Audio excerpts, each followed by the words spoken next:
Yo, what's up mga kaibigan? Halina tayo magkwentuhan. Patungo sa playoffs na ito ay may tatlong team na standout at yan nga ay ang OKC Thunder, San Antonio Spurs at ang Los Angeles Lakers. May mga team nga na tulad ng Detroit Pistons na napakalakas din naman, subalit sa nakaraang mga linggo ay napapadami nga ang kanilang mga talo. Ganun din ang Denver Nuggets at Houston Rockets. Bukod na lang nga sa injury ni Cade Cunningham, ang injury din nga ni Anthony Edwards ay malaki din para sa Minnesota Timberwolves sa problema. Habang OKC, Spurs at Lakers ay umiinit nga sila sa tamang panahon. Unahin na natin ang OKC. Ang reigning champions ay may 12 sunod na ngang panalo mga kaibigan. Si SGA ay patuloy na naglalaro on a MVP level. Si Jalen Williams ay nakabalik na din mula sa kanyang injury. At tila ba nakapag-upgrade pa nga sila sa opensa at nabigyan ng kaduo sa bench si AJ Mitchell sa pagdating ni Jared McCain mula sa Sixers. Nagsiseparate nga sa Thunder ay ang bench scoring ni Mitchell, McCain, Wiggins at Isaiah Joe. Ang mga guards at wing players sa ito ay malaking tinik nga para sa kabilang team. Hindi nga bumabagsak ang kanilang offensive production, kaya naman kahit na namamahinga ang kanilang mga starters ay napapanatili din nila ang kanilang lamang. Habang San Antonio Spurs naman matapos ang All-Star break ay talagang nag-level up sila mga kaibigan. Sa kanilang last 24 games ay may record silang 22 wins and only 2 losses.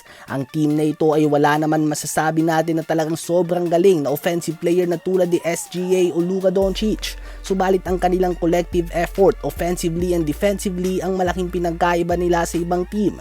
Sa pangunguna nga ng kanilang young star duo na Nicolas Batum at Stephen Castle, ang Spurs team na ito ay tila ba hindi na uubusan ng gasolina mula sa first quarter hanggang fourth quarter. Ang Los Angeles Lakers naman na isang team na buong season ay nagkakaroon ng inconsistency. Subalit inconsistent din nga kasi ang kanilang lineup. Si Luka ay nakapag-miss ng 12 games, si LeBron James naman ay 21 games, at si Austin Reeves ay 26 games. So napakadaming beses nga na nababalasa ang kanilang rotation at paiba-iba din nga ang role at minuto ng bawat player. Hindi nga mabigyan ng sapat na oras ang team na ito para makapagbuo ng solid na chemistry. Not until now.